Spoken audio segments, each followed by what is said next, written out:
This video was initially about to be about Jujutsu Kaisen because I was looking at the uniforms in Jujutsu Kaisen and I was just kind of intrigued by the way in which they get creative with the uniform as it goes from character to character. I was particularly at the hidden inventory arc and I was looking at Gojo and Suguru, and I was looking at the comparison or like the contrast in their uniforms, where Gojo was a bit more contemporary and Geto was a bit more traditional in the way that they wore their uniform, and how that actually translates into their beliefs in the show and all that nonsense. But then I started watching Bleach. I'm a bit biased with Bleach because sometimes I forget that Bleach is the J. Cole of the big three. You know what I mean? Like Naruto is Drake, Kendrick Lamar is One Piece, and Bleach is J. Cole. And Fairy Tail is like Big Sean or something. But I forgot how, out of all the anime that I've seen, I think Bleach is one of the best anime where like uniforms and fashion is concerned. I think they did a really good job at like shaping and designing the costume per race, or designing the costume for each race, and it kind of makes sense and like translate to the ethics and the philosophy of that race.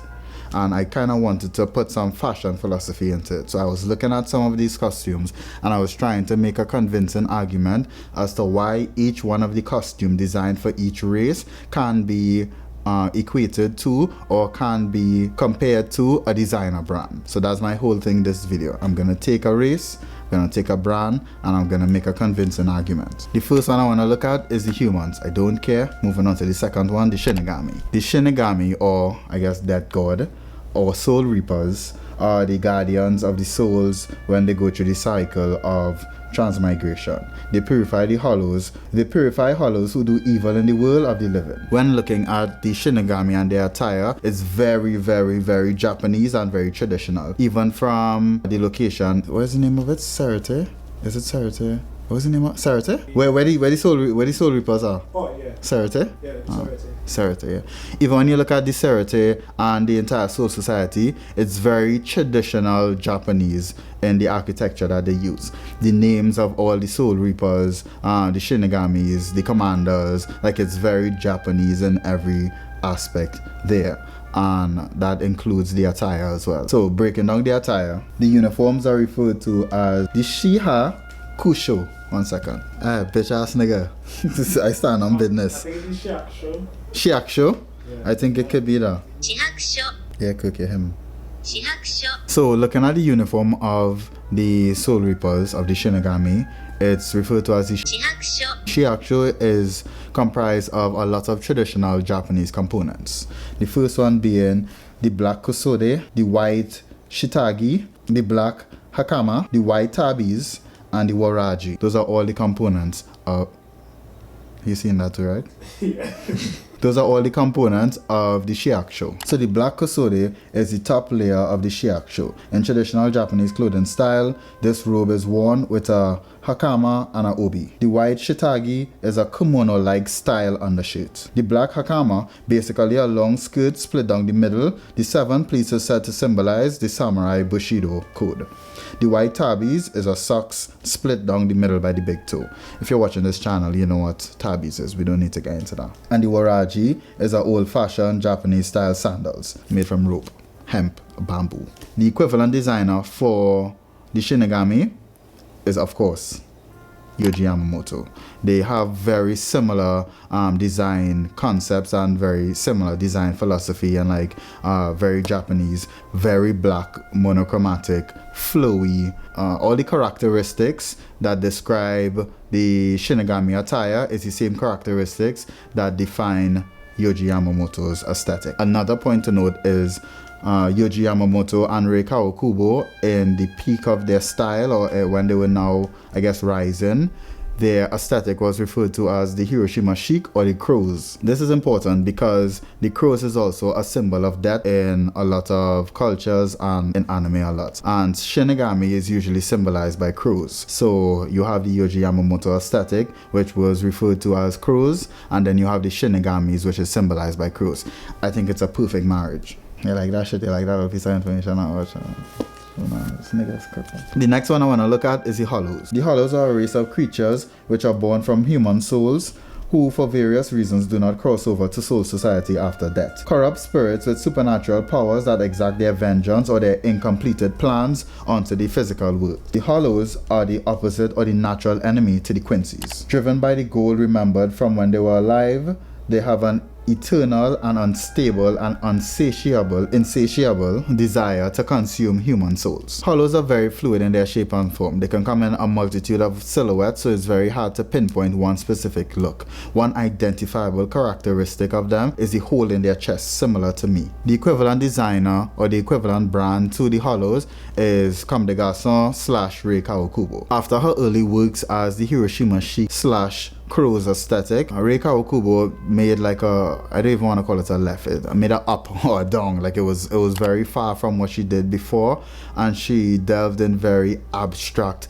abnormal, supernatural looking designs. These designs were very monstrous sometimes in nature, or very inhumane in nature. Sometimes you'll be looking at models and they will not look like figures from Earth. They would look like something from Made in Abyss, or just a creature from another universe, another dimension. And that is why I picked Comme des Garçons / Rei Kawakubo's time for this particular aesthetic of the Hollows. I really can't think of another designer that closely represent Hollows like Comme des Garçons. Comme des Garçons represents an entire universe of weird, abstract and wonderful creatures. A lot of the time they feel more like sculptures and costumes than actual fashion. Comme des Garçons is a brand that you would get a lot of mixed emotions about. Fashion enthusiasts will talk about it like the second coming of Jesus, and like regard and thirst and dick ride every single design made by Rei Kawakubo, whereas fashion casuals would probably be a bit turned off by how abstract Comme des Garçons designs are. The next one I want to look at is Arankas. Arankas are Hollows that has had their mask removed, giving them a Shinigami-like powers and human-like appearances. Aranka, Japanese for rip mask, and also it's a derived Spanish word for arancaru, which means to tear off. I feel like there's a deeper philosophical meaning for why when the mask is ripped off or partially ripped off, they now take a human-like form. I know there's probably like a million video essays about like, you know, when you rip off the mask of the monster, it's a human inside or some kind of nonsense like that. I haven't had any shrooms today, so I can't really give you that in-depth analysis. I've never done shrooms. Particularly, I want to look at the espadas. The espadas represent the 10 root causes of death: rage, solitude, nihilism, madness, hedonism, despair, senescence, destruction, greed, and sacrifice. The 10 espada were the 10 generals or the 10 commanders under Aizen when they were just boxing, just fighting niggas. Just hands, masks, feet. Everything about this particular espada or like Aranka arc was so good. Like even Huecamundo and the soundtrack that came with it, it was peak Bleach. Honestly, peak anime. Huecamundo / Aranka arc, it was peak anime. Naruto could never. So moving on to the equivalent designer, I think it's only fair, I think it's only natural that, hold on, I haven't talked about the aesthetic yet. The espadas under Aizen had a very distinct uniform, for the most part. It was white jacket, black sash, white hakama, black tabis, and white zori. It was like the opposite of the Shinigami in some way. Like they shared very similar characteristics, or they shared very similar aesthetics, but it was almost polar opposites to one another. The first design I wanted to compare the Arankas to is Iris Van Herpen, because she utilizes white a lot, and her designs are always bigger than life. There's always a mystical aura around her designs. However, I sat and I thought some more, and I think there's no better designer to talk about, like to equate that to, than Rick Owens. Rick Owens is a Mexican / American designer, so yeah, that little Spanish side of it, the little muy caliente comes in now. For a designer to make it onto this list, as it's obvious by now, their designs had to be very surreal in nature and break some of the normative design practices that would usually be followed, because we're dealing with Bleach right now, and some of the designs or some of the aesthetics are very grand. So you need a designer that could kind of encapsulate or even close enough just compared to some of the pieces that you would see in Bleach. There's a lot of exaggerations in Rick Owens' pieces that align with the espadas. There are exaggerations in cuts, crops, shoulders, the draping, and the gender fluidity of it. All of those elements kind of tie into the espadas. I feel like even when you're watching some of Rick Owens' collections, it feels like you're watching espadas. Like the music is not it's not the Hueco music, but sometimes you're looking at it, even his aesthetic, even the environment that he picks to shoot his collections is usually very gray, dirty concrete steps. Like it feels like you're in Hueco. The next one I want to look at is visors. So visors are Shinigami with hollow powers, and this one was kind of difficult because the aesthetic of the visors was very streetwear, or like very streetwear influence. So the first brand I was thinking about was Off-White, but the one I really wanted to use, the one that I thought would have lined up the best, was Alexander McQueen, because I just wanted to use Alexander McQueen. I just couldn't find the fit. So I would love somebody to give me an example, or like tell me the design or the designer that they believe would line up best with the visors, because I got to this point of the video, like writing it, and I got tired, dog. So I didn't finish this part. The last one I want to look at is the Nazis. The last one I want to look at is the Quincy's. There are many elements of the Quincy's that, for lack of better terms,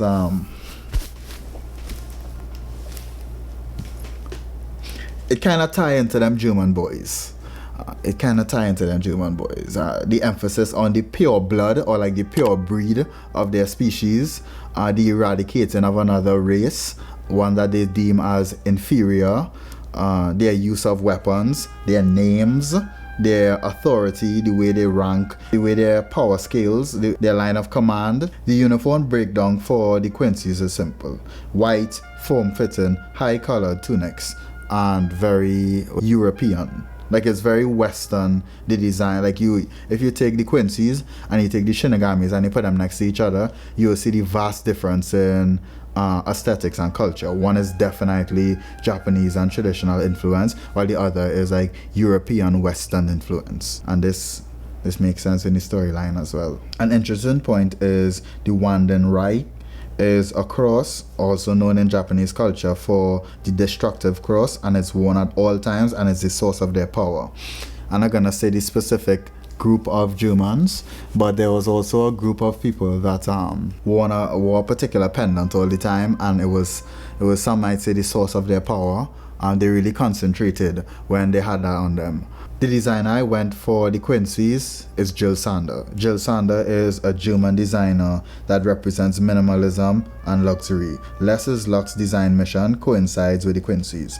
The variations or creativity within the uniform is very minimal, and I see that comparing to the Quincy's. When you look at the Quincy's aesthetic out of all the other races within One Piece, I think they have the least amount of variety in the customizability of their design, in like from person to person. It's less personality driven, and that could kind of be akin to the strict, very stern German aesthetic and delivery that they were trying to go for with the Quincy's.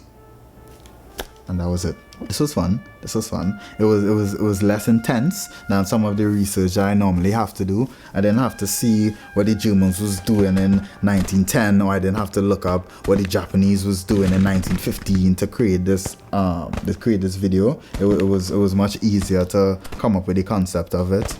And yeah, this has been another video by Nighttime, made in Trinidad and Tobago. Hold on. Subscribe. I do be asking y'all niggas to subscribe. And hear me out. I be putting time, I be putting effort into this shit, right? We have a goal. We're trying to hit. I'm trying to feed my niggas. They don't eat. I need to feed my dogs, alright? So, like the video, say something nice about the man them, and subscribe. This has been another video by Nighttime, made in Trinidad and Tobago. Thank you for watching. That's Adam Sandler. Play that shit for me. You're on that tune. Selector! Can't you see I need you so? Loving you. Spit on your hand and stroke my cock at a medium pace. Get the fuck out my frame. Get the fuck out my frame.